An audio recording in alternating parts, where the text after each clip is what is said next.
حشر تک ڈالیں گے ہم پیدائش مولا کی دھوم، حشر تک ڈالیں گے ہم پیدائش مولا کی دھوم، مثل فارس نجد کے گلے گراتے جائیں گے، خاک ہو جائیں ادو جل کر مگر ہم تو رضا، دم میں جب تک دم ہے ذکر ان کا سناتے جائیں گے، دم میں جب تک دم ہے ذکر ان کا سناتے جائیں گے۔ آج کا موضوع سماعت فرما لیں، صحابہ و اہل بیت سے محبت کیوں۔ اب میں بلا تاخیر دعوت خطاب دوں گا ممتاز عالم دین حضرت علامہ مولانا شکور احمد ضیاء سیالوی صاحب کو کہ آپ یہاں مائک کے قریب تشریف لائیں اور اپنے علمی تحقیقی اور بصیرت افروز کتاب سے ہمارے قلوب و اذہان کو منور فرمائیں۔ ممتاز عالم دین حضرت علامہ مولانا شکور احمد ضیاء سیالوی صاحب دامت برکاتہم العالیہ، مدرس جامعہ نظامیہ رضویہ لاہور، ناظم اعلیٰ علماء کونسل نظامیہ پاکستان۔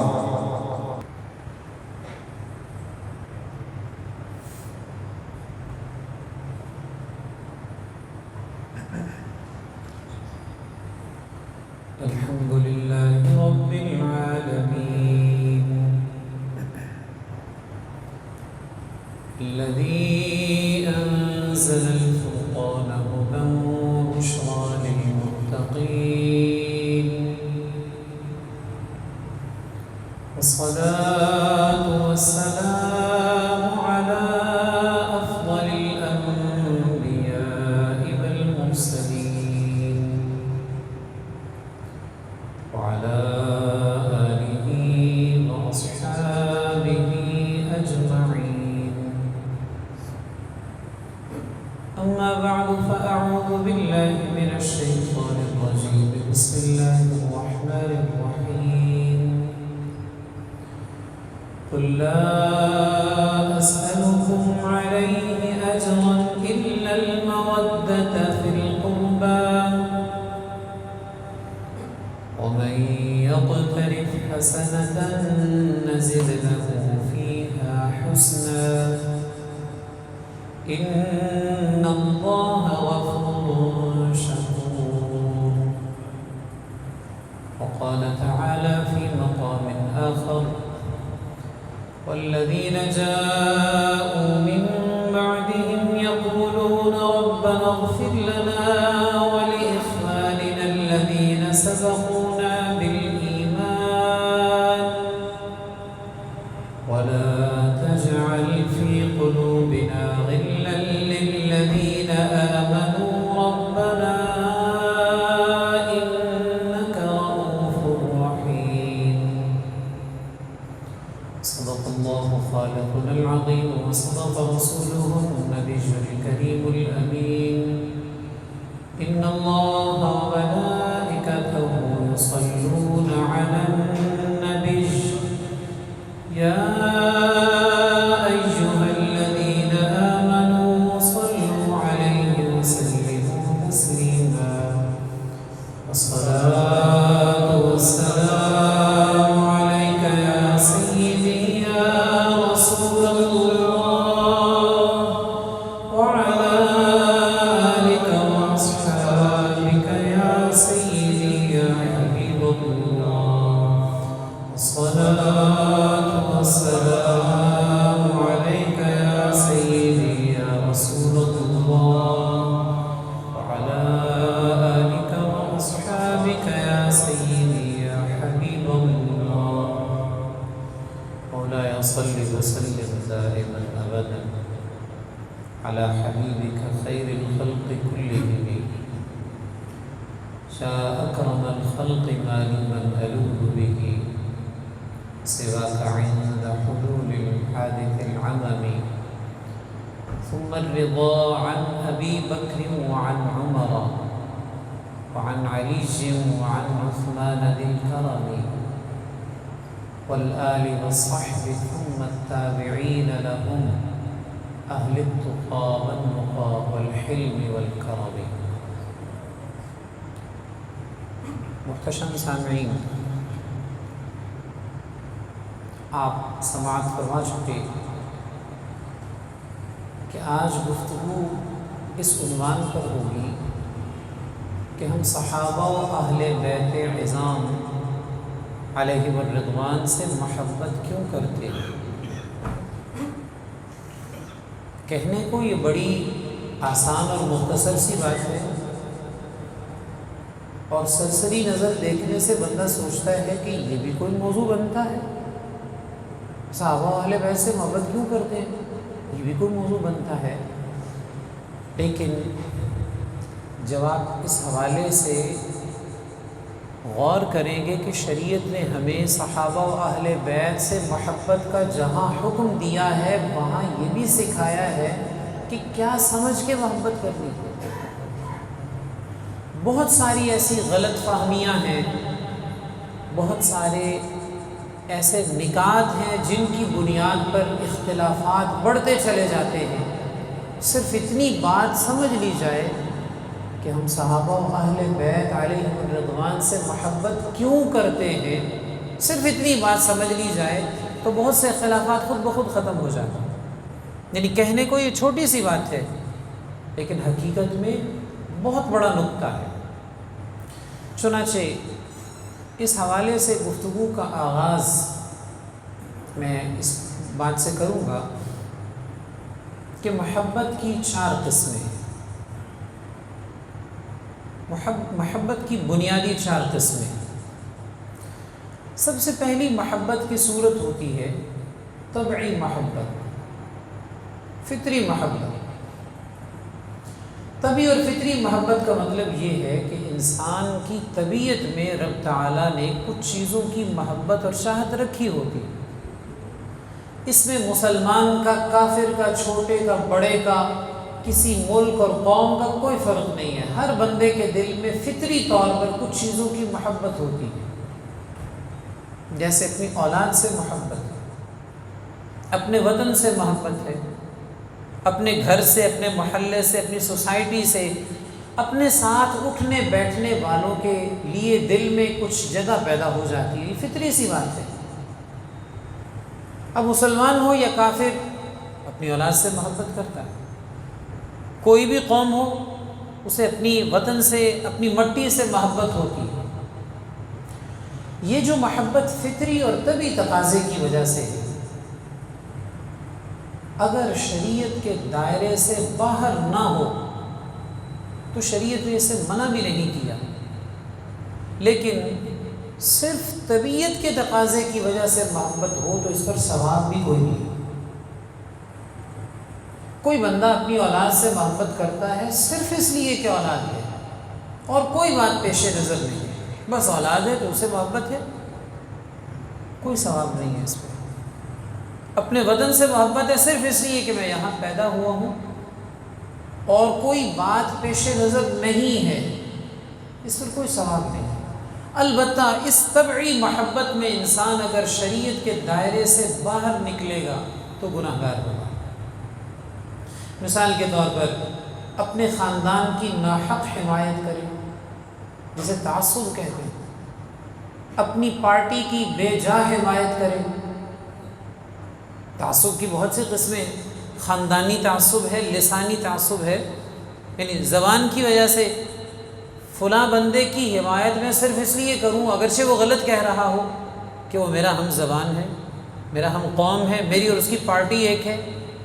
چونکہ یہ شریعت کی حد سے تجاوز ہے، شریعت نے حکم دیا ہے حمایت اس کی کرنی ہے جو حق پر ہے، بے جا حمایت ہے تو منع ہے۔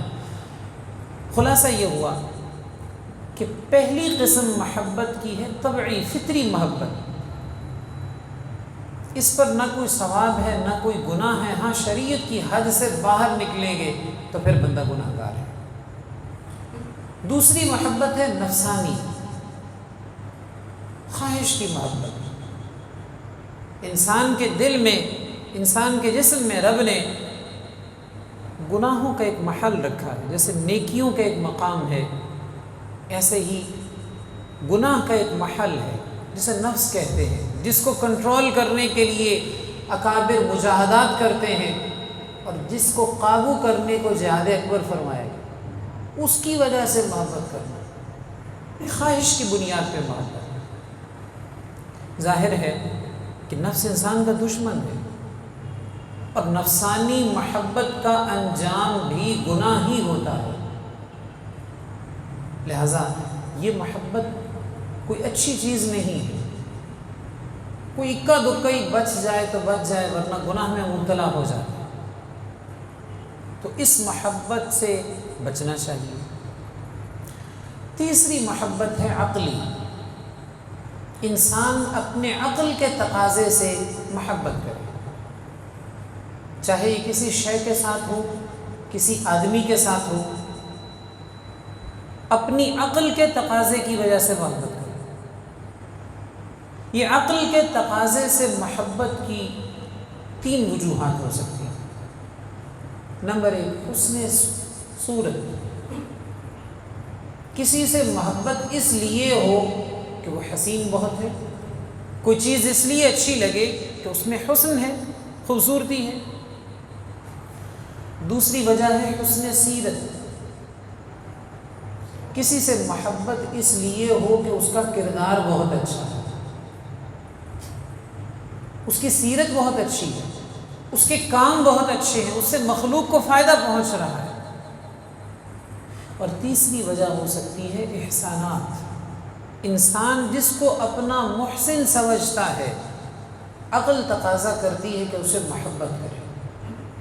محسن جو ہوا، اس کے احسان جو ہوئے، اسے محبت ہوتی ہے۔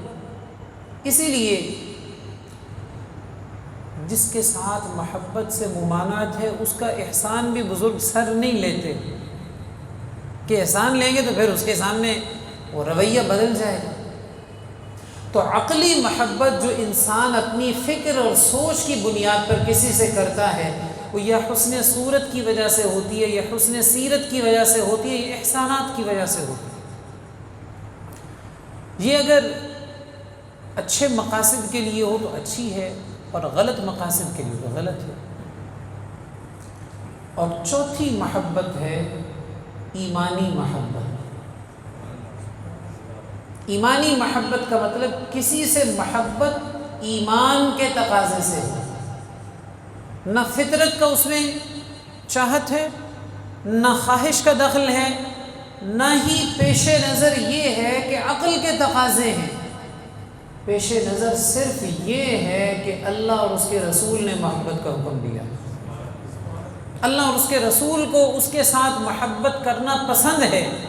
ایمان کے تقاضے سے محبت، تو ایمان چاہتا ہے، ایمانی تقاضے یہ ہیں کہ اس کے ساتھ محبت کی جائے، اس بنیاد پر کسی سے محبت کرنا۔ اور یہ محبت اتنی بڑی دولت ہے جو ہر ایک کو نصیب نہیں ہوتی۔ یہ رب کا احسان ہے، وہ جسے چاہے عطا فرماتا ہے۔ حدیث پاک میں ہے، ایک دن سرکار دو عالم صلی اللہ تعالی علیہ وسلم نے پوچھا، اتدرون ای الاعمال احب الی اللہ عز وجل، لوگوں جانتے ہو رب کی بارگاہ میں سب سے زیادہ محبوب عمل کون سا ہے؟ کسی نے عرض کی، یا رسول اللہ، اللہ کی بارگاہ میں سب سے محبوب عمل نماز ہے۔ کسی نے عرض کی، اللہ کی بارگاہ میں سب سے محبوب عمل زکوٰۃ ہے۔ کسی نے عرض کی، اللہ کی بارگاہ میں سب سے محبوب عمل جہاد ہے۔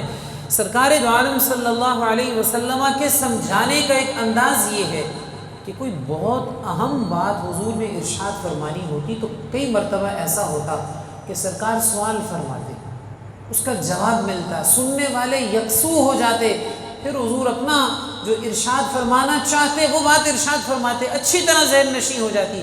یہی اسلوب یہاں حضور نے اختیار کیا۔ پوچھا، جانتے ہو اللہ کو سب سے پیارا عمل کون سا ہے؟ اپنے اپنے سوچ کے مطابق عرض کی، نماز پیارا عمل ہے، زکوٰۃ پیارا عمل ہے، جہاد پیارا عمل ہے۔ حضور نے فرمایا، ان احب الاعمال الی اللہ تعالی الحب فی اللہ والبغض فی اللہ، اللہ کی بارگاہ میں سب سے محبوب عمل یہ ہے کہ کسی سے محبت ہو تو اس لیے کہ اللہ کی رضا چاہتا ہے، اور کسی سے بغض ہو تو بھی اس لیے کہ اس کے ساتھ بغض رکھنے میں اللہ کی رضا نصیب ہو۔ محبت بھی اللہ کی رضا کے لیے ہو اور بغض بھی اللہ کی رضا کے لیے ہو، یہ رب کی بارگاہ میں سب سے پیارا عمل ہے۔ اور محدثین نے بڑی خوبصورت بات لکھی، یہ محبت فی اللہ اور بغض فی اللہ، یہ سب سے محبوب عمل کیسے ہو گیا؟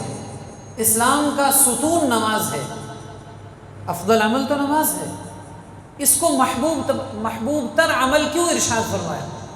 بڑا خوبصورت جواب، ایک جواب اس سوال کے جوابات میں سے جسے شیخ محقق نے لمعات التنقیح میں تذکرہ کیا۔ ارشاد فرمایا محبوب ہونا اور ہے، افضل ہونا اور ہے۔ افضل ہونا اور ہے، محبوب ہونا اور ہے۔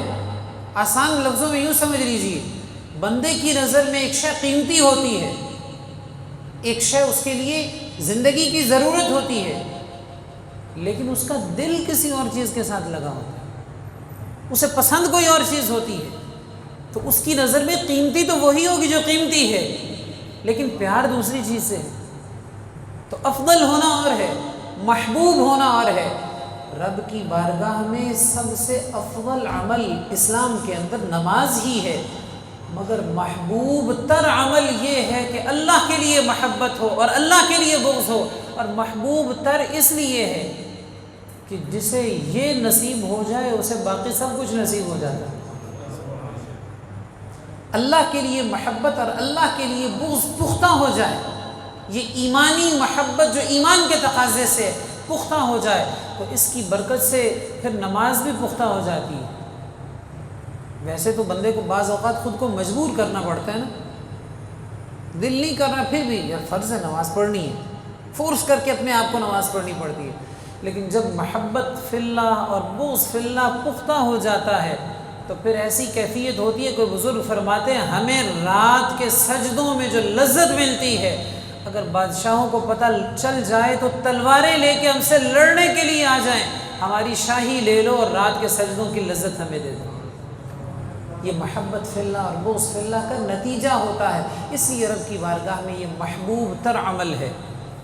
اور پھر جیسے جیسے ایمان پختہ ہوتا جاتا ہے ایسے ایسے محبت فی اللہ اور بغض فی اللہ جو ایمانی محبت ہے وہ بھی پختہ ہوتی جاتی ہے۔ جو انسان کے دل میں اللہ کی توفیق سے ایمان کی نورانیت بڑھتی جاتی ہے، ایسے ہی ایمانی محبت بھی پختہ اور مضبوط ہوتی جاتی ہے۔ اور پھر ایک وقت آتا ہے جب انسان کی ساری محبتیں ایمانی محبت میں چھپ جاتی ہیں، جب ساری محبتیں پیچھے رہ جاتی ہیں، ایمانی محبت غالب آ جاتی ہے۔ ایک مثال لیجیے، سیدی اعلیٰ حضرت امام احمد رضا خان علیہ الرحمہ ارشاد فرماتے ہیں میں اپنی اولاد سے محبت بھی صرف اس لیے کرتا ہوں کہ سرکار نے اپنی اولاد کے ساتھ محبت کا حکم دیا۔ یہ ہے ایمانی محبت۔ اور کئی بزرگوں کے بارے ایسے واقعات ہیں، کتنا خوبصورت یہ انداز ہے محبت کا۔ سرکار دو عالم صلی اللہ علیہ وسلم کے اصحاب گرامی مکہ مکرمہ سے ہجرت کر کے مدینہ منورہ سرکار کی خدمت میں حاضر ہوئے۔ نبی پاک صلی اللہ علیہ وسلم نے بھائی چارہ قائم فرمایا، تم اس کے بھائی ہو، تم اس کے بھائی ہو۔ سیدنا عبد الرحمن بن عوف رضی اللہ تعالیٰ عنہ کا جن کے ساتھ بھائی چارہ قائم ہوا ان کے گھر میں گئے، وہ کہنے لگے بھائی تمہیں سرکار نے میرا بھائی بنا دیا۔ ایمانی محبت دیکھیے گا کتنا پختہ رویہ ہے ایمان کے لیے، ایمانی تقاضے سے محبت کے بارے میں۔ کہتے بھائی تمہیں سرکار نے میرا بھائی بنا دیا ہے، یہ میرا باغ ہے، آدھا تمہارا آدھا میرا، یہ میری 2 بیویاں ہیں، ان میں سے جو چاہو جو پسند کرو اسے میں طلاق دے دیتا ہوں، عدت کے بعد تم نکاح کر لینا۔ حضور نے ہمیں بھائی بنا دیا ہے، اب جو کچھ میرا ہے اس میں آدھا میرا ہے آدھا تمہارا ہے۔ کبھی سوچ سکتے ہیں؟ بلکہ قرآن فرماتا ہے وَيُؤْثِرُونَ عَلَىٰ أَنفُسِهِمْ وَلَوْ كَانَ بِهِمْ خَصَاصَةٌ، وہ اپنی ذات پر بھی ترجیح دیتے ہیں اگرچہ اپنے آپ کو حاجت ہو۔ یہ ایمانی محبت کا انداز ہے۔ تو محبت کی 4 قسمیں ہوئی، طبعی محبت، نفسانی محبت، عقلی محبت، ایمانی محبت۔ اور ایمانی محبت ہی انسان کے لیے سب سے بڑی دولت، سب سے بڑا ذخیرہ ہے، جس کے ذریعے انسان کو بہت سے خیر کے کاموں میں اللہ کی توفیق نصیب ہوتی ہے۔ اور صحابہ کرام علیہم الرضوان سے ہماری محبت ایمان کے تقاضے سے ہی ہے۔ اہل بیت کے ساتھ ہماری محبت ایمانی محبت ہے۔ اہل بیت عظام ہوں یا صحابہ کرام علیہم الرضوان ہوں، سب کے ساتھ ہماری محبت نہ طبعی تقاضے سے ہے، نہ نفسانی خواہش سے ہے، نہ ہی عقلی بنیادوں پر ہے۔ میں اس پر گفتگو کروں گا انشاءاللہ کچھ اگلے مرحلے میں کہ عقل کا تقاضا بھی ہے کہ ان سے محبت کی جائے، مگر نہیں، ہم عقلی تقاضے سے محبت نہیں کرتے، یہ تقاضے پیچھے رہ جاتے ہیں۔ ہم محبت کرتے ہیں ایمانی تقاضے سے۔ یوں کہہ لیجئے ہم صحابہ سے محبت ہو یا اہل بیت سے محبت ہو، سب سے پیار اس لیے کرتے ہیں کہ اللہ اور اس کے رسول نے ان سے محبت کا حکم فرمایا، ایمانی محبت۔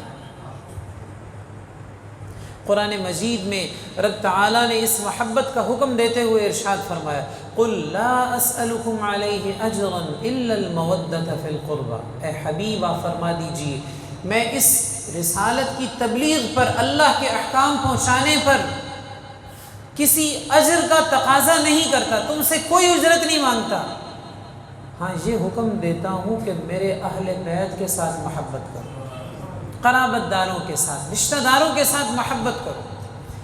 اور ایک بڑا خوبصورت نقطہ، یہ کلمات ارشاد فرمانے کے بعد رب تعالیٰ نے ارشاد فرمایا وَمَن يَقْتَرِفْ حَسَنَةً نَزِدْ لَهُ فِيهَا حُسْنًا، جو نیکی کرے ہم اس کی نیکی میں اس کے لیے خوبی اور بڑھا دیں گے، جو نیکی کرے ہم اس کے لیے نیکی میں خوبی اور بڑھا دیں گے۔ کیا مطلب؟ مزید اعمال کی توفیق دیں گے، اخلاص عطا کریں گے، دنیا و آخرت میں اس کے ثمرات سے نوازیں گے۔ اب ایک سمجھنے کی بات ہے، کون سی نیکی ہے جس کے کرنے پر مزید خوبی عطا ہوتی ہے، مزید اعمال کی توفیق ملتی ہے، اخلاص ملتا ہے، دنیا و آخرت کی بھلائیاں ملتی ہیں، وہ کون سی نیکی ہے؟ مفسرین نے فرمایا اگرچہ آیت میں عموم ہے وَمَن يَقْتَرِفْ حَسَنَةً، جو بھی نیکی کرے، کوئی بھی نیکی کرے، عموم ہے، لیکن اس جملے کا تذکرہ اہل بیت سے محبت کے بعد ہے۔ آیت کے الفاظ میں عموم ہے، لیکن اس نیکی کا تذکرہ اہل بیت، قرابت داروں، رشتہ داروں سے محبت کے بعد ہے۔ اس ربط کا تقاضا یہ ہے کہ ویسے تو ہر نیکی پر ہی خوبی میں بڑھتا ہے، اضافہ ہوتا ہے، لیکن بالخصوص اہل بیت کے ساتھ محبت وہ نیکی ہے جس بندے کو یہ نیکی نصیب ہوتی ہے، رب تعالیٰ اسے اخلاص بھی عطا فرماتا ہے، مزید نیکیوں کی توفیق بھی عطا فرما دیتا ہے۔ آیت کا ربط بتاتا ہے، ان اللہ غفور شکور۔ اگلے جملے میں رب تعالیٰ نے فرمایا اللہ بخشنے والا بھی ہے، قدر فرمانے والا بھی ہے، بخشنے والا ہے، قدر فرمانے والا ہے۔ ایسے ہی اس آیت میں رشتہ داروں کے ساتھ محبت کا حکم دیا، اور دوسری آیت میں سورہ حشر میں ارشاد فرمایا مومنین کی تین قسمیں کی، ایک مہاجرین، ایک انصار، آیت کا خلاصہ ذکر کر رہا ہوں، اور اس کے بعد ارشاد فرمایا والذین جاءوا من بعدهم یقولون ربنا اغفر لنا ولاخواننا الذین سبقونا بالایمان ولا تجعل فی قلوبنا غلا للذین آمنوا۔ مومنوں کی تین قسمیں ہیں، مہاجرین، انصار۔ تیسری قسم، آج دنیا میں نہ کوئی مہاجرین میں شامل ہو سکتا ہے، وہ جو حضور کے ساتھ ہجرت کرنے والا، نہ کوئی انصار میں شامل ہو سکتا ہے جو مدینہ منورہ میں حضور کے میزبان تھے۔ آج تیسری قسم میں ہی آنا ہوگا اگر آنا چاہتا ہے۔ وہ کیا ہے؟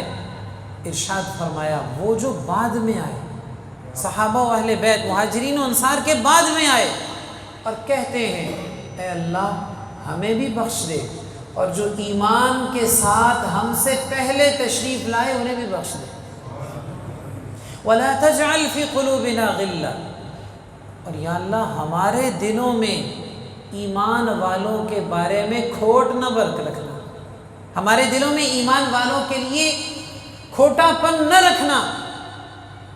کیا مطلب؟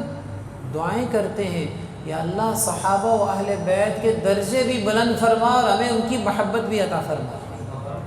ایمان والوں کی یہ نشانی ہے، ان کے لیے کلمات خیر کہتے ہیں، ان کے حق میں اچھے کلمات کہتے ہیں۔ تو میں نے کہا تھا صحابہ و اہل بیت سے محبت ایمانی تقاضے سے، اس لیے ہے کہ اللہ اور اس کے رسول نے حکم دیا ہے۔ اور بڑی خوبصورت حدیث مبارک سرکار دو عالم صلی اللہ علیہ وسلم نے ارشاد فرمایا لا یؤمن عبد حتی اکون احب الیہ من نفسی، بندہ اس وقت تک مومن نہیں ہو سکتا جب تک میں اسے اس کی جان سے بھی محبوب نہ ہو جاؤں۔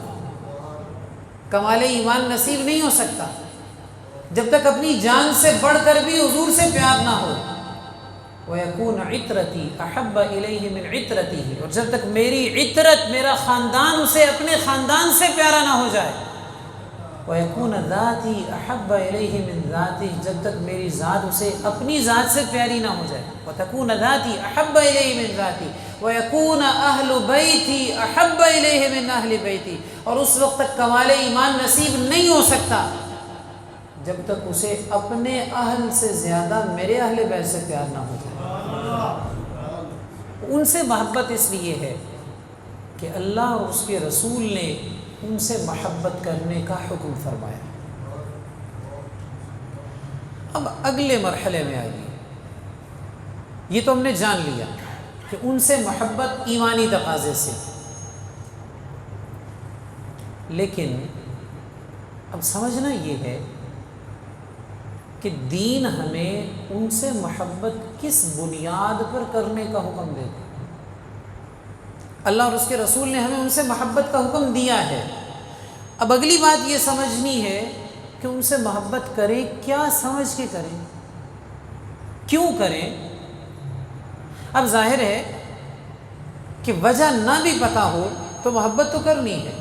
جب اللہ اور اس کے رسول نے حکم دیا ہے کہ صحابہ سے بھی محبت کرنی ہے، اہل بیت سے بھی محبت کرنی ہے، تو بس کرنی ہے۔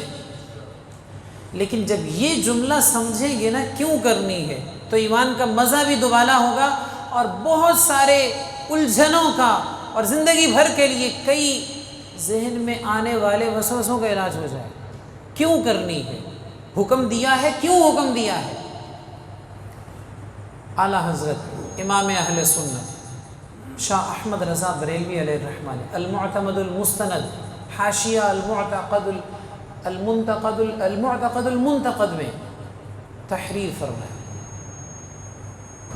لیس حب الصحابة لذواتهم ولا حب اہل البیت لانفسهم بل حبهم جميعا لوصلتهم برسول اللہ صلی اللہ علیہ وسلم۔ دل کی تختی پر نقش کرنے والی بات ہے۔ سیدی اعلیٰ حضرت عقیدے کی کتاب میں عقیدہ سکھا رہے ہیں، صحابہ سے محبت کرنی ہے، اہل بیت سے محبت کرنی ہے، کیوں کرنی ہے؟ فرمایا صحابہ سے محبت ان کی ذات کی وجہ سے نہیں ہے، اہل بیت سے پیار بھی ان کی ذات کی وجہ سے نہیں ہے۔ صحابہ سے محبت بھی صرف اس لیے ہے کہ انہیں حضور کے ساتھ نسبت حاصل ہے، اور اہل بیت سے پیار بھی صرف اس لیے ہے کہ انہیں حضور کے ساتھ نسبت حاصل ہے، حضور کے ساتھ تعلق ہے، سرکار دو عالم صلی اللہ علیہ وسلم کی وہ نسبت حاصل ہے جو صرف انہیں ہی نصیب ہوئی جنہیں رب نے عطا فرمائی۔ اب کسی کے بس میں نہیں ہے کہ کوئی صحابی بن جائے یا اہل بیت میں سے بن جائے۔ وہ جو اب حضور کے نسب پاک ہے اس کی الگ جگہ ہے، لیکن کوئی چاہت سے نہ اہل بیت میں شامل ہو سکتا ہے نہ صحابہ میں شامل ہو سکتا ہے۔ یہ انہی کا خاصہ تھا جنہیں رب تعالیٰ نے عطا فرمایا، تو ان کو جو حضور کی بارگاہ میں نسبت کا ایک اعزاز حاصل ہے، ان سے پیار صرف اس وجہ سے۔ اگر ہم عقلی تقاضے سے محبت کرتے اور یہ پیش نظر رکھتے کہ حسن صورت ہے، سونے بڑے محبت تائیں سونے بڑے، تو پھر ہم سیدنا جریر سے محبت کرتے، صرف وہ صحابی جن کے بارے میں سیدنا فاروق اعظم رضی اللہ تعالیٰ عنہ ارشاد فرماتے جریر اس امت کا یوسف ہے، اور خود فرماتے ہیں ما حجبنی النبی صلی اللہ علیہ وسلم منذ اسلم ولا رآنی الا تبسم فی وجہی. جناب جریر بن عبداللہ فرماتے جب سے میں نے اسلام قبول کیا کبھی ایسا نہیں ہوا میں نے حضور کی بارگاہ میں اجازت مانگی ہو اور مجھے اجازت نہ ملی ہو، اور کبھی ایسا نہیں ہوا کہ حضور نے مجھے دیکھا ہو اور تبسم نہ فرمایا ہو. اگر ہم حسن کی وجہ سے محبت کرتے تو جناب جریر بن عبداللہ سے کرتے صرف، لیکن ہمیں جناب بلال حبشی کے قدموں سے لگنے والی خاک بھی مل جائے تو اللہ کی قسم اپنی آنکھوں کا سرما بنائے، کیونکہ ہم نے محبت حسن دیکھ کر نہیں کی، ہم نے محبت کی حضور کی نسبت کی وجہ سے. اگر ہم محبت کرتے حسن صورت کی وجہ سے تو ہماری محبت میں ترجیح ہوتی کہ امام حسن مجتبیٰ سے محبت کریں، وہ جن کا چہرہ حضور کے چہرے اقدس کی جھلک ہے، ایک سینہ تک مشابہ، ایک وہاں سے پاؤں تک. اعلیٰ حضرت نے دونوں شہزادوں کے بارے کہا نا، ایک سینہ تک مشابہ، ایک وہاں سے پاؤں تک. تو اگر ہم حسن صورت کی وجہ سے محبت کرتے تو ان سے محبت کرتے، لیکن جناب سیدنا ظاہر بن حرام رضی اللہ تعالی عنہ کی قدموں کی خاک بھی ہماری آنکھوں کا سرما ہے، اس لیے کہ ہم نے ان کے حسن صورت کی وجہ سے نہیں، حضور کے ساتھ تعلق کی وجہ سے محبت کی. اگر ہم محبت کر دیں حسن سیرت کی وجہ سے، کردار کی وجہ سے، تو حضرت بابا فرید الدین گنج شکر رحمۃ اللہ علیہ، جن کا لقب ہے زہد انبیاء، یعنی جنہوں نے ساری زندگی یوں مجاہدات کی ہیں، رب کی یوں عبادت کی ہے کہ ان کے کردار میں انبیاء کے زہد کی جھلک نظر آتی ہے، پھر ہم ان سے زیادہ محبت کرتے. اور دوسری طرف جناب سیدنا عمر بن عقیش رضی اللہ تعالیٰ عنہ، وہ صحابی جو میدان جہاد میں ہی حاضر ہوئے، وہیں پہ زیارت کی، کلمہ پڑھا اور وہیں شہید ہو گئے. نماز پڑھنے کا وقت ہی نہیں آیا کہ نماز فرض ہوتی اور نماز پڑھتے.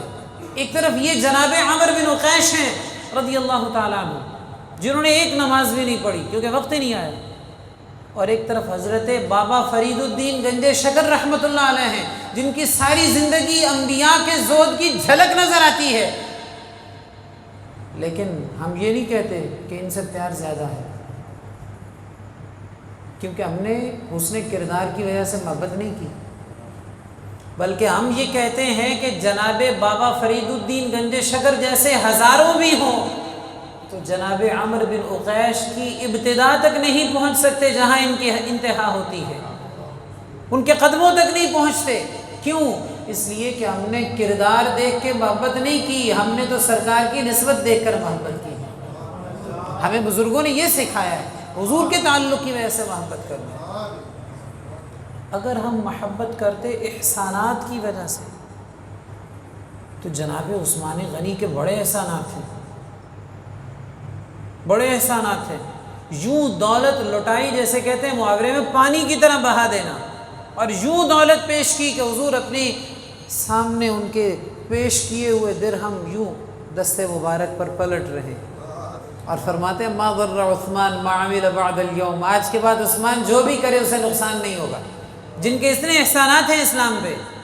لیکن ہماری محبت صرف ان سے نہیں ہے، ہماری محبت ان سے بھی ہے جن کے جسم مبارک پر پہننے کے لیے پورے کپڑے بھی نہیں تھے. اس وجہ سے کہ بار بار جو جملہ دہرا رہا ہوں، ہم نے محبت نہ سیرت دیکھ کے کی ہے نہ صورت دیکھ کر کی ہے، ہم نے محبت صرف اس لیے کی ہے کہ سرکار دو عالم صلی اللہ علیہ وسلم سے نسبت حاصل ہے. اور یہ جو اعلیٰ حضرت نے ہمیں عقیدہ سکھایا ہے نا، یہ اعلیٰ حضرت نے سرکار دو عالم صلی اللہ علیہ وسلم کی احادیث سے ہی لیا ہے. خود حضور نے ہمیں یہ انداز سکھایا ہے.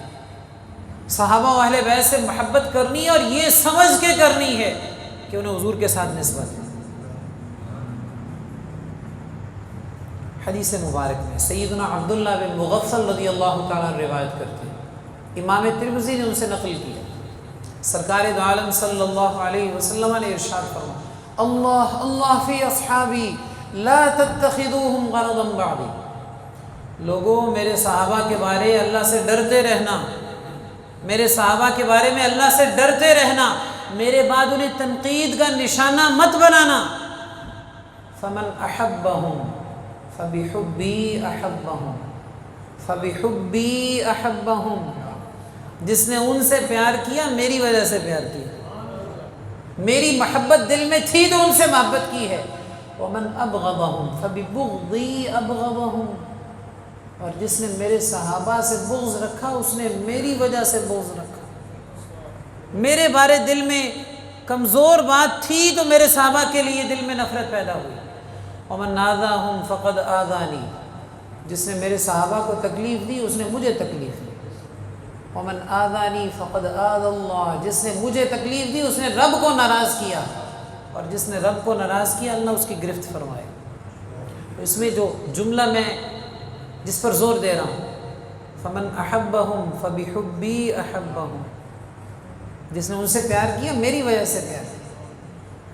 یہی اہل بیت کے بارے میں سکھا ہے۔ سیدنا عبداللہ بن عباس رضی اللہ تعالیٰ عنہ روایت کرتے ہیں، حضور نے ارشاد فرمایا احب اللہ لما یغدوکم من نعمہ، اللہ سے محبت کرو کیونکہ وہ تمہیں اپنی نعمتوں سے نوازتا ہے، خالق ہے، مالک ہے، ہر نعمت اسی کی ہے، ایک لمحہ اس کی نعمتوں کے بغیر نہ گزرے بلکہ لمحہ بھی اسی کی نعمت ہے۔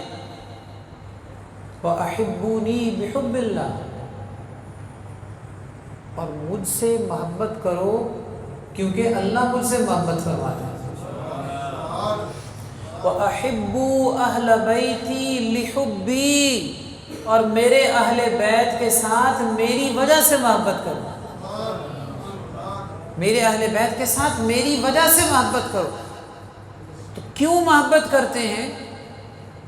صرف اس لیے کہ انہیں حضور کے ساتھ نسبت حاصل ہے، باقی ساری باتیں بعد میں، حسن صورت بعد میں، حسن سیرت بعد میں، احسانات بعد میں، عقلی محبت کے تقاضے بعد میں، سب سے پہلی یہ بات کہ انہیں سرکار دو عالم صلی اللہ علیہ وسلم کے ساتھ نسبت حاصل ہے۔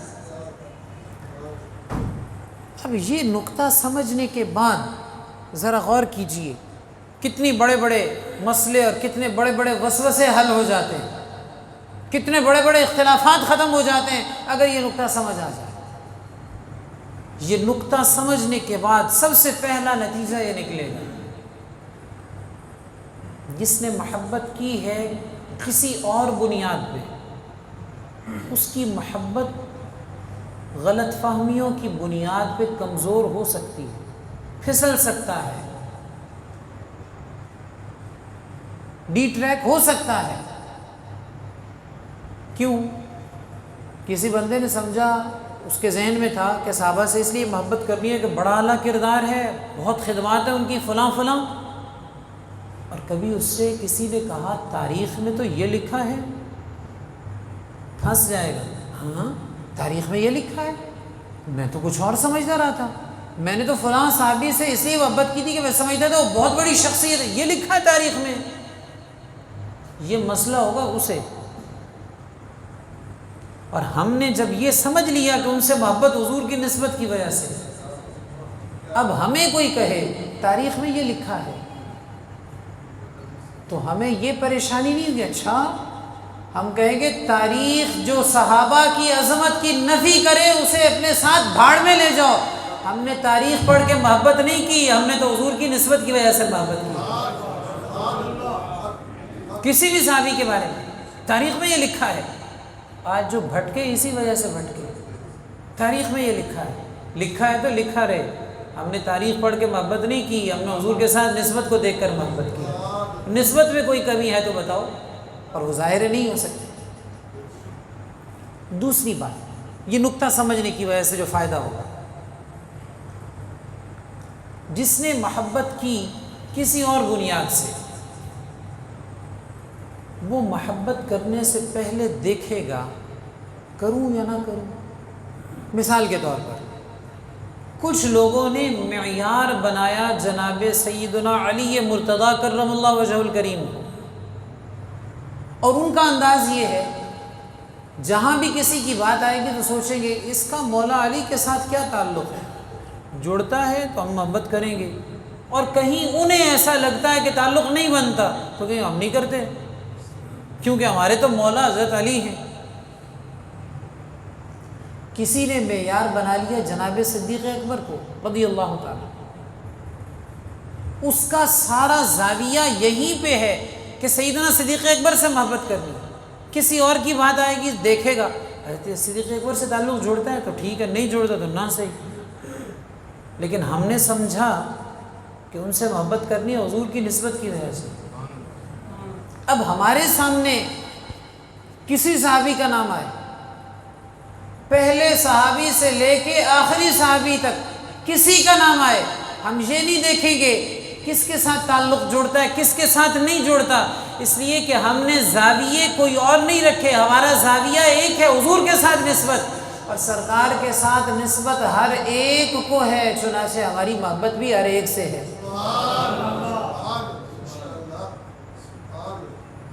ہماری محبت ہر ایک سے ہے، کسی صحابی کا نام آئے ہمارا ادب سے سر جھک جاتا ہے، اس لیے کہ ہم نے سرکار کی نسبت دیکھ کر محبت کی۔ وہ دیکھیے سیدی اعلیٰ حضرت نے کتنا خوبصورت انداز اختیار کیا سلام رضا، اہل اسلام کی مادران شفیق بانوان طہارت پہ لاکھوں سلام۔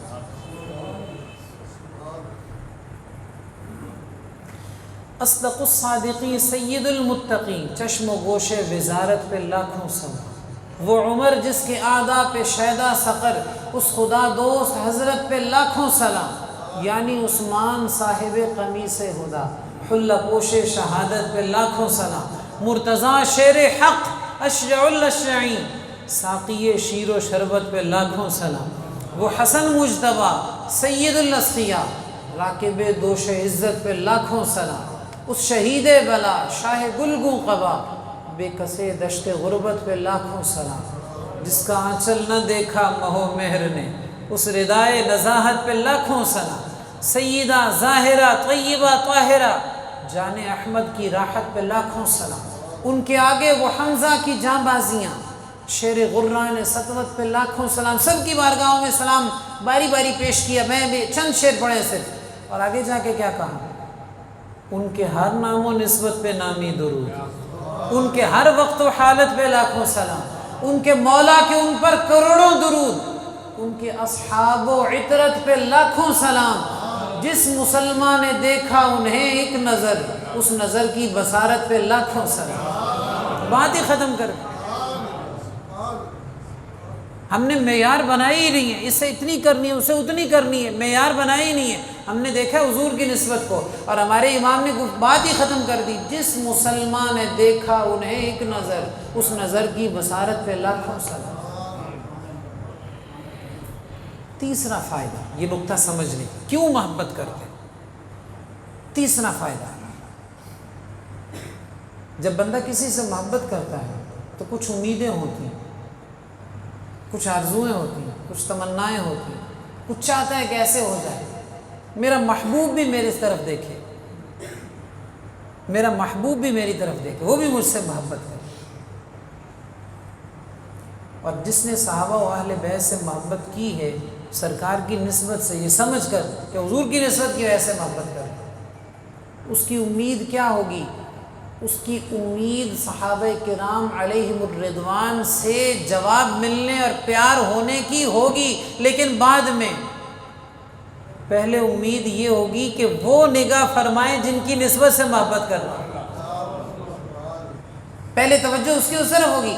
حدیث میں حضور نے ارشاد فرمایا، من صنع الى احد من اہل بیتی یدا کافأته علیہا یوم القیامہ، او کما قال النبی صلی اللہ علیہ وسلم۔ مفہوم حدیث یہ، جس نے میرے اہل بیت میں سے کسی کے ساتھ احسان کیا، روز قیامت میں اس کا بدلہ خود عطا فرماؤں گا۔ تو ہمارا زاویہ تو وہاں ہے، ہم نے صحابہ سے محبت کی، اہل بیت سے محبت کی، حضور کی نسبت کی وجہ سے کسی صحابی کا نام آ جائے ادب سے سر جھک جاتا ہے، اور امید یہ ہوتی ہے ادھر ادب سے سر جھکائیں گے ادھر بارگاہ رسالت سے توجہ عطا ہو جائے گی۔ کیوں محبت ہے؟ حضور کے ساتھ نسبت کی وجہ سے۔ اور یہ جو حضور کے ساتھ نسبت کی وجہ سے محبت ہے، ابھی آپ نے احادیث سنی، حضور نے ہمیں خود یہ طریقہ سکھایا۔ آگے بڑھیے، صحابہ کرام علیہم الرضوان اکابر بزرگوں نے یہ نسبت کو سامنے رکھ کے محبت کرنے کی ایسی خوبصورت مثالیں چھوڑی ہیں کہ انہیں سن کر ایمان تازہ ہو جاتا۔ 5 ہجری میں ایک غزوہ ہوا ہے، غزوہ بنی مصطلق۔ اس غزوہ میں اللہ کریم نے فتح عطا فرمائی اور بہت سارے خاندان غلام لونڈیاں بن گئے۔ مسلمانوں کے پاس مال غنیمت، اللہ نے کافروں کو فتح عطا ہمیں مسلمانوں کو فتح دی اور کافروں کو بطور مال غنیمت مسلمانوں کے قبضے میں دے دی۔ اس خاندان میں ایک بڑے گھرانے کی خاتون تھی جن کا نام جویریہ تھا۔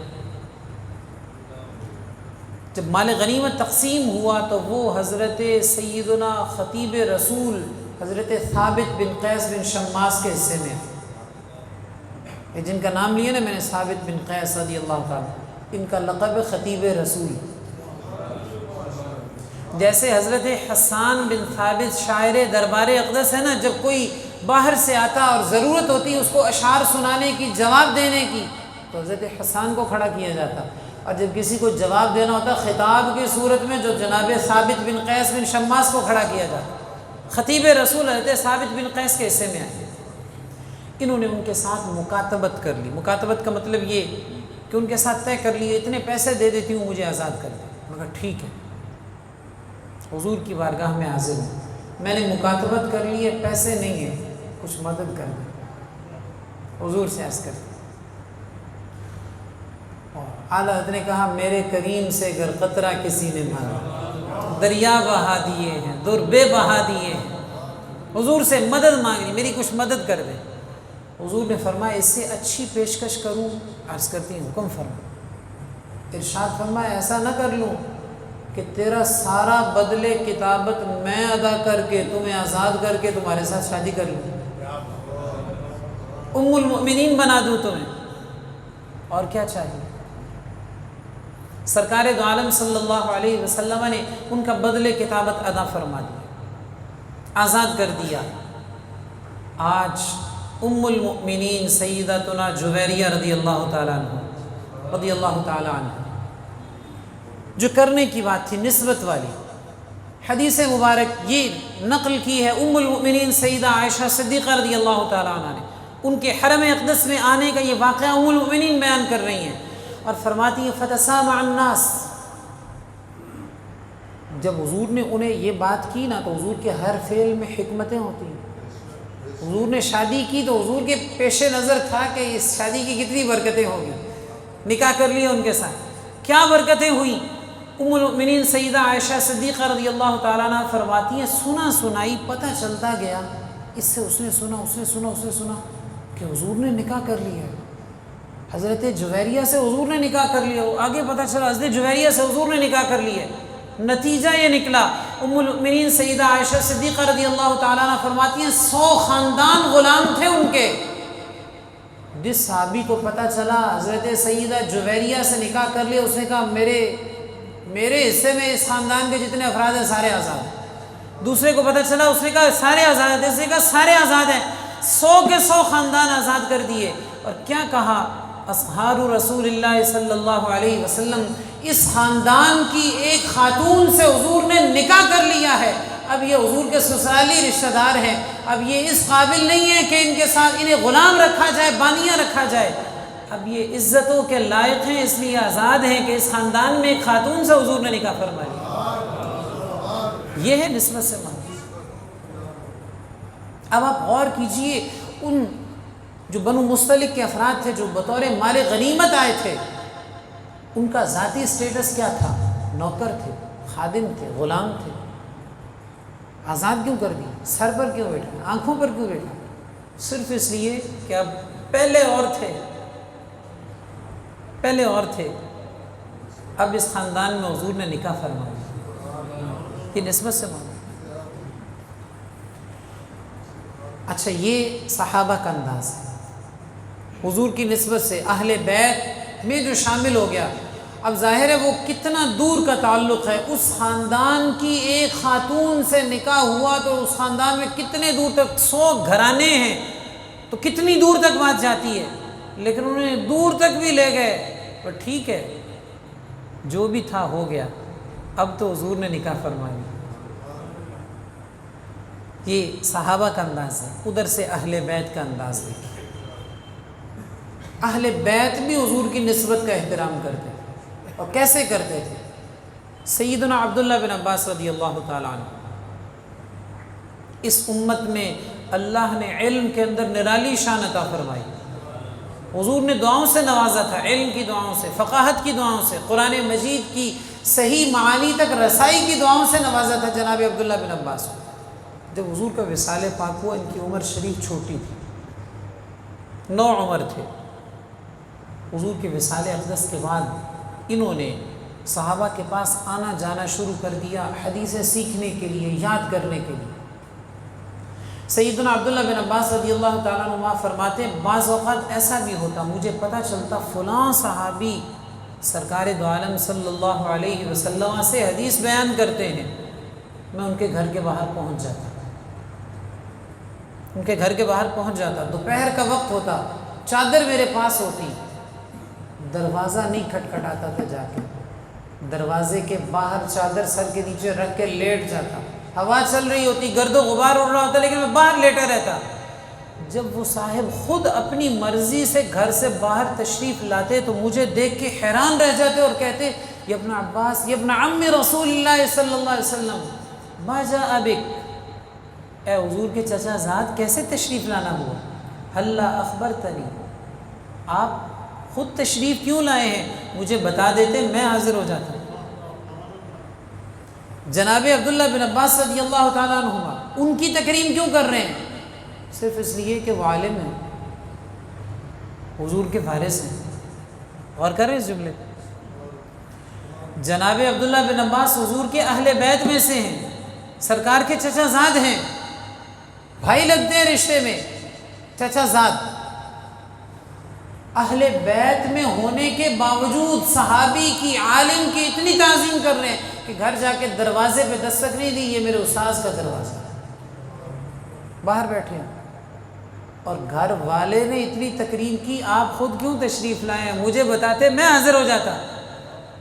اور جناب عبداللہ بن عباس جواب میں فرمایا کرتے، لا انا احق ان آتی ہے، میرا حق بنتا تھا کہ میں آؤں، اس لیے کہ میں سیکھنے آ رہا ہوں، میں حضور کا علم لینے، حضور کی وراثت لینے آ رہا ہوں، تو میرا حق بنتا تھا میں آؤں. یہ انداز ہے نسبت کے ساتھ محبت کرنا. سیدنا عبداللہ بن عباس رضی اللہ تعالیٰ عنہ فرماتے ہیں ایک دن میں نے سیدنا زید بن ثابت، بڑے عالم صحابی ہیں، حضور نے ارشاد فرمایا، ترمذی شریف کی حدیث ہے، اس امت میں علم میراث کا سب سے بڑا عالم زید بن ثابت ہیں رضی اللہ تعالیٰ. ان سے سیکھتے تھے. کہتے ہیں ایک دن سواری کی جو زین ہوتی ہے، سواری کے اوپر جو کاٹھی رکھتے ہیں بیٹھنے کے لیے، سیدنا زید بن ثابت کے بیٹھنے کی جگہ جہاں پہ پاؤں رکھتے تھے، اس زین کے پاؤں والی جگہ کو میں نے پکڑا اپنے استاذ کا احترام کرتے ہوئے. تو حضرت زید بن ثابت فرمانے لگے، حضور کے چچا زاد کیا کر رہے ہیں، چھوڑ دیں. تو سیدنا عبداللہ بن عباس فرماتے ہیں میں نے کہا ہاکذا نفعل بعلمائنا وکبرائنا، ہم اپنے اکابر اور علماء کے ساتھ ایسے ہی احترام کا رویہ رکھتے ہیں. یہ جانبین سے احترام، حضور کی نسبت کا احترام. سیدنا عبداللہ بن عباس رضی اللہ تعالیٰ عنہ کے پیش نظر یہ نسبت تھی کہ یہ حضور کے علم کے وارث ہیں، اور ان کے پیش نظر یہ نسبت تھی کہ حضور کے چچا زاد ہیں. تو نسبتوں کا احترام.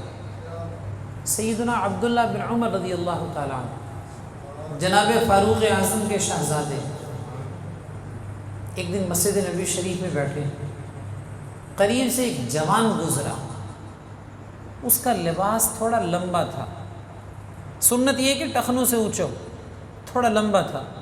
فرمانے لگے یہ بندہ اگر میرے پاس آتا نا تو میں اس کو بتاتا کہ لباس اتنا لمبا نہیں رکھتے. بخاری شریف کی حدیث ہے.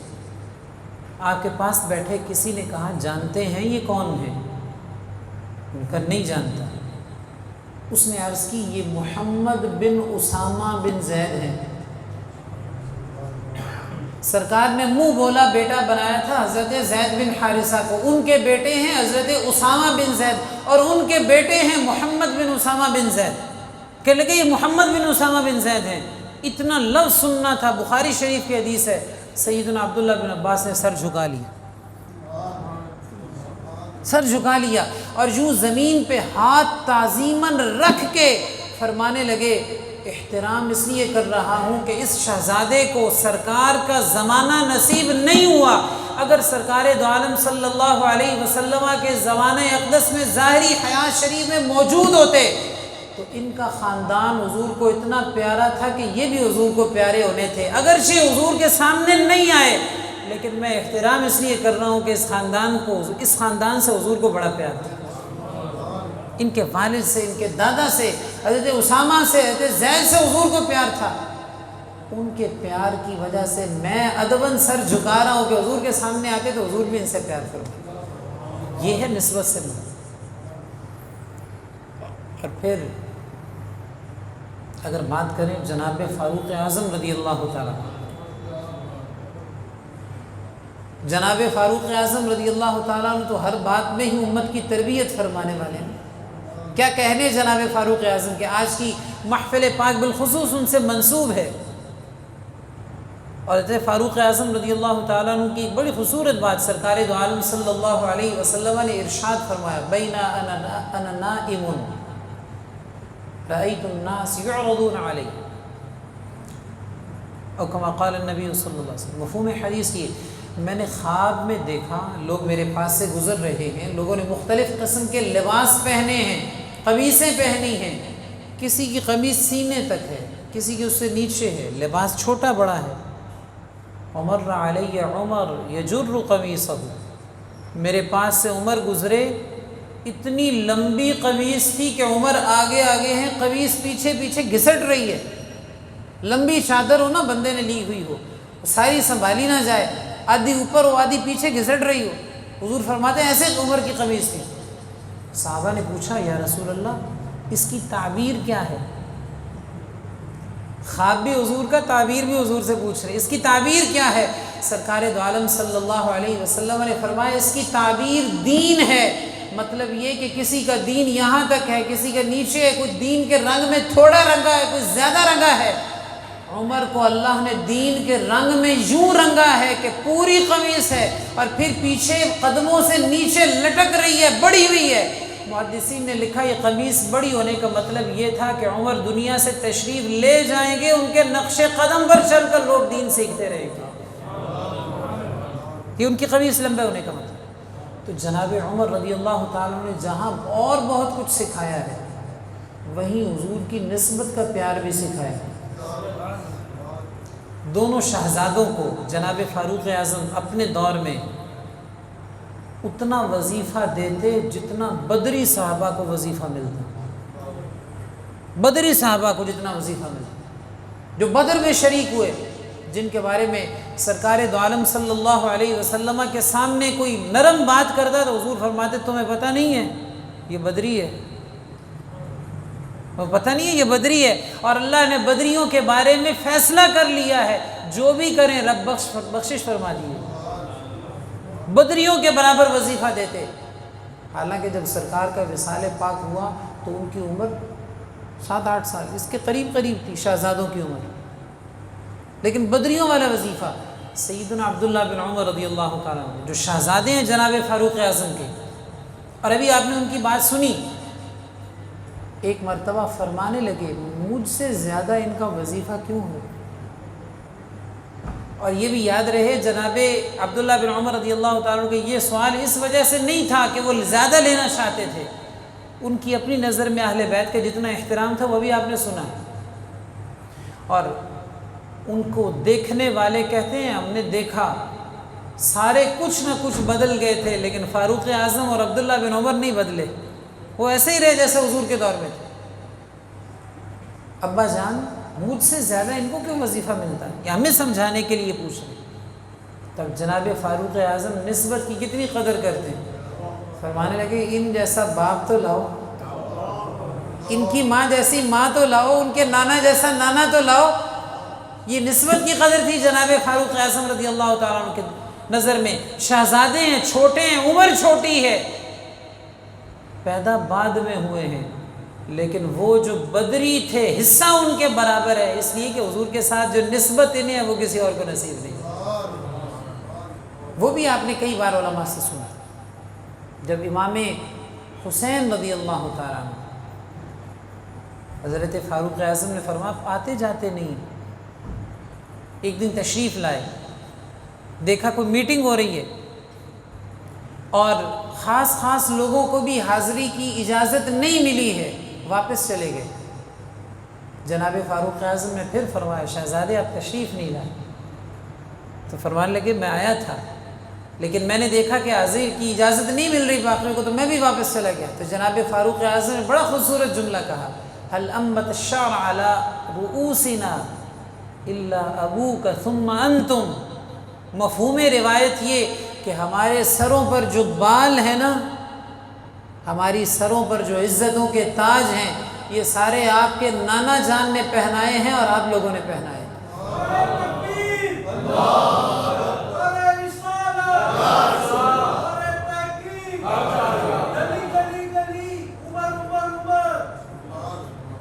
میں اپنی گفتگو کو سمیٹنے کی طرف آ رہا ہوں۔ بات یہاں سے شروع ہوئی تھی کہ محبت 4 وجہ سے ہوتی ہے، 4 صورتیں اس میں۔ فطری تقاضے سے محبت ہوتی ہے، نفسانی خواہش کے مطابق محبت ہو، عقل کے تقاضے سے محبت ہو یا ایمانی تقاضے سے محبت ہو۔ باقی محبتوں پر ثواب نہیں ہے جب تک وہ صرف عقل پیش نظر ہو، صرف فطری تقاضا پیش نظر ہو۔ لیکن ایمانی محبت وہ دولت ہے کہ سرکار دو عالم صلی اللہ علیہ وسلم نے فرمایا رب کی بارگاہ میں سب سے پیارا عمل یہ ہے کہ بندہ اللہ کے لیے محبت کرے اور اللہ کے لیے بغض رکھے۔ صحابہ سے ہماری محبت ایمانی ہے، اہل بیت سے محبت بھی ایمانی ہے۔ ان سے محبت صرف اس لیے ہے کہ ایمان تقاضا کرتے ہیں ان سے محبت کیجیے، اور جس کا ایمان جتنا پختہ ہوتا ہے اس کی ایمانی محبت بھی اتنی ہی پختہ ہوتی ہے۔ جو ایمان کی نورانیت بڑھتی جاتی ہے ویسے ویسے ایمانی تقاضوں کی محبت بھی بڑھتی جاتی ہے۔ تو صحابہ کی محبت ایمانی ہے، اور پھر ایمان کا تقاضا کیوں ہے کہ ان سے محبت کی جائے؟ قرآن و سنت میں ہمیں ان سے محبت کا حکم کیوں دیا گیا؟ صرف اس لیے کہ انہیں سرکار دو عالم صلی اللہ علیہ وسلم کے ساتھ نسبت حاصل۔ جس بندے کو یہ نکتہ سمجھ آ گیا اس کے دل میں اللہ کی رحمت سے ساری زندگی کسی صحابی کے بارے میں، اہل بیت میں سے کسی کے بارے میں بھی کمزور بات نہیں آئے گی۔ اس کو لاکھ کوئی پٹیاں پڑھائے تو کہے گا اپنے علم اپنے پاس رکھو۔ آپ نے سنا بزرگوں کا جملہ، اسی تہاڈا علم مروڑ کے اسفل السافلین ہی سٹ دینا ہے،